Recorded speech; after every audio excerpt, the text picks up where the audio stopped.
నమస్తే అమ్మా. నమస్తే అండి. మా అహింస మెడిటేషన్ ఛానల్ మీకు స్వాగతం పలుకుతుందమ్మా. అలాగే మీ యొక్క ధ్యాన అనుభవాల్ని మా అహింస మెడిటేషన్ ఛానల్ ప్రేక్షకులకు పంచుతారని ఆశిస్తూ మీ పేరు మీ ఊరితో ప్రారంభించండి అమ్మా.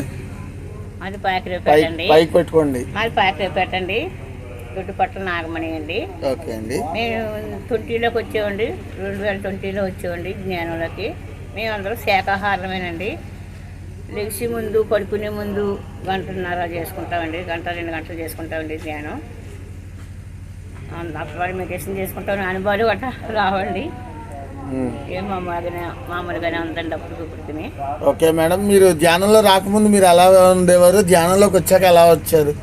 అసలు మీకు ధ్యానం ఎలా పరిచయం అయింది? మా అబ్బాయి వెళ్ళారండి. మా పెద్ద అబ్బాయి వెళ్ళారు.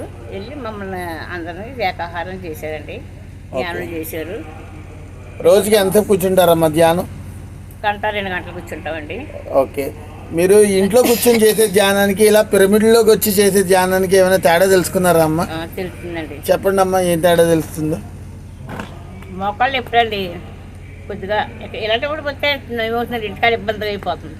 ఓకే. ఇలాంటికి వస్తే సులువుగా నడుతున్నానండి. మన ప్రకృతి వ్యాలీ అంతా ఎలా ఉందమ్మా?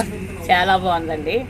ఇక్కడ అరిటాకులు భోజనం అది పెడుతున్నారు కదా, దాని గురించి ఒక 2 మాటలు ఏమైనా చెప్తారా మా అహింస మెడిటేషన్ ఛానల్తో? బాగుందండి. ఇక్కడ భోజనాలు అవి చాలా చాలా బాగున్నాయండి. ఎక్కడ అరిటాకులతో పెట్టండి, ఇక్కడే అరిటాకులతో పెడతారు.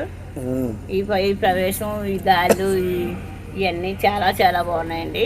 ఓకే అమ్మా. నెక్స్ట్, ఇప్పుడు చిన్నపిల్లలు అంటే మీ నేటి యువతరానికి ధ్యానం గురించి చెప్పాలంటే ఏం చెప్తారమ్మా? ధ్యానం చేసుకోమంటాను. 2 మాటలు చెప్తామండి. ధ్యానం, శాకాహారం. అదే మా ఇప్పుడు వాళ్ళు ఇందులోకి రావాలంటే ఏం చెప్తారు అంటున్నా? అదే ధ్యానం చేసుకోమంటామండి. చేసుకోమంటే కొంతమంది ఆలకిస్తారండి, కొంతమంది ఆలకిస్తలేదు. ఇప్పుడు అలా ఆలకించిన వాళ్ళకి ఆలకించేలాగా మీరు ఏం చెప్తారని అడుగుతున్నాను నేను. అది ఒప్పించాలండి. మరి ఒప్పించి మెప్పించాలండి. మరి వాళ్ళ బుద్ధిని పుట్టాలండి. మనం చెప్తే వాళ్ళ బుద్ధి పుట్టలేదు. వాళ్ళు చూస్తే ఒకసారి వచ్చి చూస్తే చెప్తుంది. ఓకే అమ్మ, మీరు ఈ పిరమిడ్కి వచ్చారా? ఇంకెక్కడెక్కడైనా పిరమిడ్లు తిరిగారా అమ్మ? పిరమిడ్కి వెళ్తామండి. ఏ ఊరు చూసారు? వెళ్తామండి. పేరవారు వెళ్తాం. ఇక్కడికి వస్తామండి. ఓకే అమ్మ. బంటుమిల్లి పిరమిడ్కి వచ్చారా అమ్మ? బంటుమిల్లి పిరమిడ్ వీలైతే వచ్చే యజ్ఞం నుంచి రండి అమ్మ. ప్రతి జనవరి నెలలో అక్కడ మౌన ధ్యాన మహాయజ్ఞం జరుగుతుంది. అక్కడ కనకదుర్గ మహా పిరమిడ్ అని చెప్పి ఒక పిరమిడ్ ఉందమ్మా, చాలా బాగుంటుంది. వెంకట స్వామి గారు అని, అలాగే రేవతి మేడం అని చెప్పి వాళ్ళిద్దరు ఆర్గనైజర్స్ అమ్మ. 11 రోజులు మౌన ధ్యాన మహాయజ్ఞ అఖండ ధ్యానం జరుగుతుంది అక్కడ.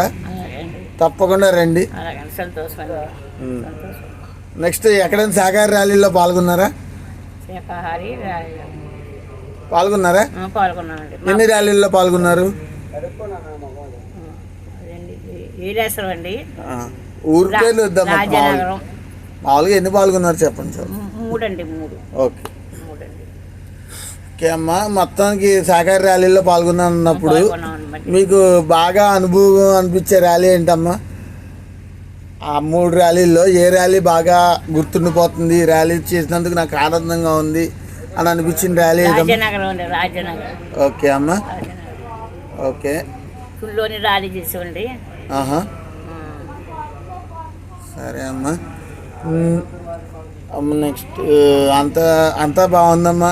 మీరు ఇంకా ఉన్నత స్థితిలోకి, ధ్యాన స్థితిలోకి రావాలని కోరుకుంటున్నాం. మా అహింస మెడిటేషన్ ఛానల్కి మీ విలువైన సమయాన్ని కేటాయించినందుకు వేల ధన్యవాదాలమ్మా. థ్యాంక్ యూ అమ్మా. Thank you so much. మాకు ఈ అవకాశం ఇచ్చినందుకు మీ అందరికీ ధన్యవాదాలండి. చిన్న పాట పాడతానండి.